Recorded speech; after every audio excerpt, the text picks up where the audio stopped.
નમસ્કાર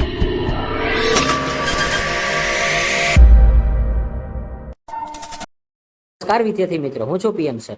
વિદ્યાર્થી મિત્રો, આજે તમારે જે પેપર દઈને તમે આવેલા હતા તો એ જે આપણે પીડીએફ મૂકેલી હતી, તો આજે જે તમારે મેનેજમેન્ટ એકાઉન્ટનું પેપર હતું એમાંથી જે આપણે આવતીકાલે જે વિડીયો મૂકેલો હતો એમાંથી આપણે જે દાખલા નંબર પહેલો છે એ સેમ આપણા જેવો હતો.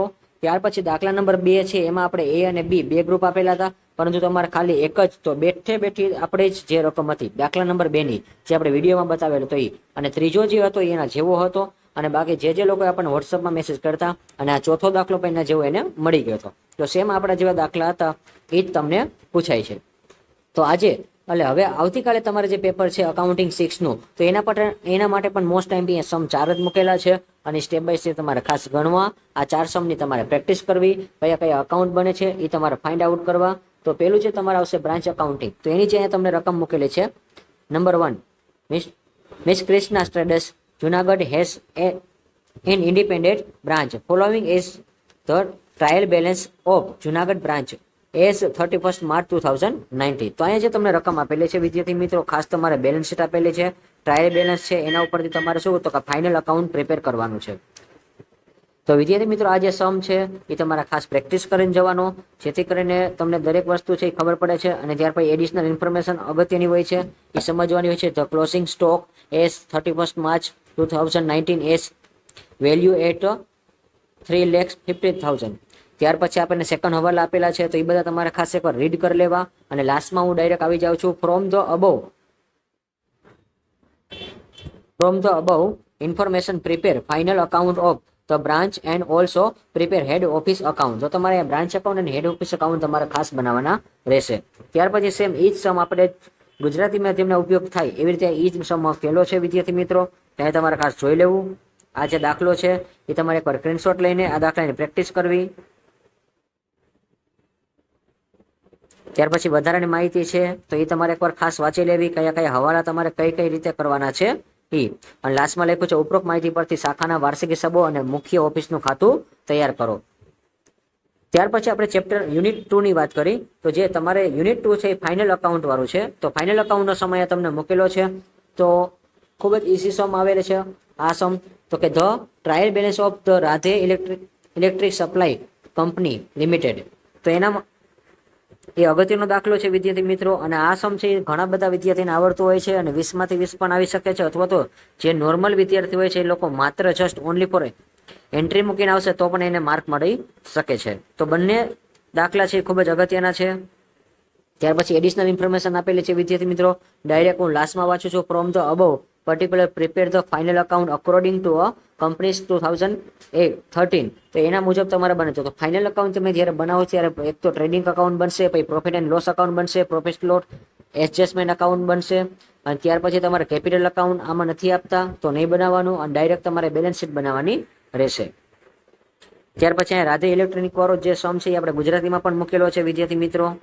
તો સેમ તમારે આ ખાસ રકમ એકવાર જોઈ લેવી, અને ખાસ આ દાખલાનું તમારે એકવાર શું તો કે એનાલિસિસ કરી લેવું, અને ત્યાર પછી આની ગણતરી તમારે સંપૂર્ણ કરવાની રહેશે વિદ્યાર્થી મિત્રો. અને વધારાની માહિતી આમાં પણ તમને આપેલી છે, તો ખાસ તમારે જોઈ લેવાના છે. અને લાસ્ટમાં લખ્યું છે ઉપરોક્ત માહિતી પરથી કંપની ધારા 2013 ના મુજબ જોગવાઈ કંપનીના વાર્ષિક હિસાબ તૈયાર કરો. વાર્ષિક હિસાબ કે ત્યારે મુખ્ય 3 ખાતા તમારે બનાવવાના છે, વેપાર ખાતું, નફા નુકસાન ખાતું અને ડાયરેક્ટ પાકું સરવૈયું. ત્યાર પછી અહીંયા આપણે યુનિટ 3 ની વાત કરીએ, final account of trading organization. તો આ જે ચેપ્ટર છે એ પણ અગત્યનું છે અને આ પણ બહુ ઇઝી ચેપ્ટર છે. તો ખાસ તમારે એકવાર આની પ્રેક્ટિસ કરી લેવી વિદ્યાર્થી મિત્રો. ત્યાર પછી એમાં લખ્યું છે the company declare the 3 fully paid up equity share as bonus for each 4 share held in annual general meeting. એટલે 4 જે શેર છે એ લોકો એન્યુઅલ મીટિંગમાં બહાર પાડે છે. For the this purpose the amount of obtain from the security premium. તો security premium પણ તમારે ધ્યાનમાં લેવા છે. ત્યાર પછી લખેલું છે ફ્રોમ ધ જનરલ રિઝર્વ 45,000 રૂપિયા આપેલું છે, અને remaining from the profit and loss account. અને ત્યાર પછી લાસ્ટમાં લખ્યું છે pass the necessary general entry for the above resolution and prepare the balance sheet after using bonus share. તમે જ્યારે બોનસ શેરના ઉપયોગ કરો છો ત્યાર પછી તમારે બેલેન્સ શીટ બનાવવાની છે, અને અહીંયા તમારે જનરલ એન્ટ્રી કરવાની છે વિદ્યાર્થી મિત્રો. ખૂબ જ અગત્યની જનરલ એન્ટ્રી હોય છે અને બધા લોકોને આવડી જાય એવી રીતે જ હોય છે. ત્યાર પછી અહીંયા તમને ગુજરાતી માધ્યમમાં સેમ ઈ જ સમ આપણે લીધેલો છે, અને લખેલું છે કંપનીએ તેના સામાન્ય ઠરાવમાં 4 શેર દીઠ પૂરેપૂરા ભરપાઈ થયેલા 3 ઇક્વિટી શેર બોનસ તરીકે આપવાનું અને આ હેતુ માટે જામીનગીરી પ્રીમિયમની રકમ 45,000 સામાન્ય અનામતમાંથી અને બાકીની રકમ છે નફા નુકસાન ખાતામાંથી વાપરવાનું નક્કી કર્યું છે. તો ઉપરના ઠરાવનો અમલ કરવાથી જરૂરી આમનોંધ તમારે લખવાની છે. ત્યાર પછી બોનસ શેર બહાર પાડ્યા પછીનું તમારે પાકું સ્વરૂપ તૈયાર કરવાનું છે. તો આજે તમારું જે યુનિટ 3 છે એ કમ્પ્લીટ થાય છે. ત્યાર પછી યુનિટ 4 આવશે, માર્જિનલ કોસ્ટિંગ આવશે અને એમાં પણ ટૂંકા જે તમારા ફોર્મ્યુલા હોય છે તો એ ખૂબ જ અગત્યનો દાખલો છે અને શાયદ તમારા આવતીકાલના પેપરમાં આ દાખલો પણ આવી શકે એવી શક્યતા રહે છે.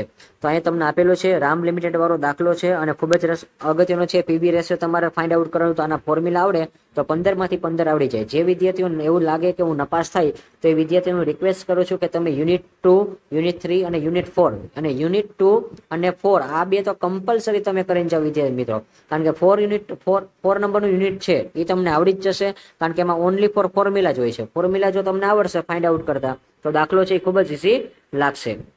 ત્યાર પછી આજે ગુજરાતી માધ્યમના વિદ્યાર્થીઓ એના માટે પણ આપણે સેમ જ દાખલો મોકલે છે. રામ લિમિટેડ વાળો છે, પીવી ગુણોત્તર છે, સ્થિર ખર્ચાના અને 2021ના ચલિત ખર્ચા છે, સમતુલ બિંદુ છે અને 8 લાખ રૂપિયાના વેચાણનો નફો અને ખોટ છે 10,000ની હોય. તો આ મુજબ તમારે અહીંયા ટોટલ મેં તમને 4 સમ આપેલા છે વિદ્યાર્થી મિત્રો. અને હા, આના જેવું તમારે અમુક દાખલાનું મેં સોલ્યુશન જોતું હોય તો તમને ડિસ્ક્રિપ્શન વિડીયોમાં તમને મળી જશે. અને વિદ્યાર્થી મિત્રો આજનું પેપર કેવું ગયું છે તે પણ અમને કોમેન્ટમાં જણાવજો અને આવી રીતે આપણે નવા વિડીયોના કન્સેપ્ટ સાથે મળતા રહેશું. અને જો વિદ્યાર્થી મિત્રો તમે એમકોમ કરવાના હશો તો એમકોમના પણ આપણે આઈએમપી વિડીયો આમાં આ યુટ્યુબ ચેનલ ઉપર તમને મૂકવામાં આવશે. તો આજનો વિડીયો જોવા બદલ આપનો ખૂબ ખૂબ આભાર છે વિદ્યાર્થી મિત્રો. જો તમને વિડીયો ગમ્યો હોય તો લાઇક કરજો, શેર કરજો.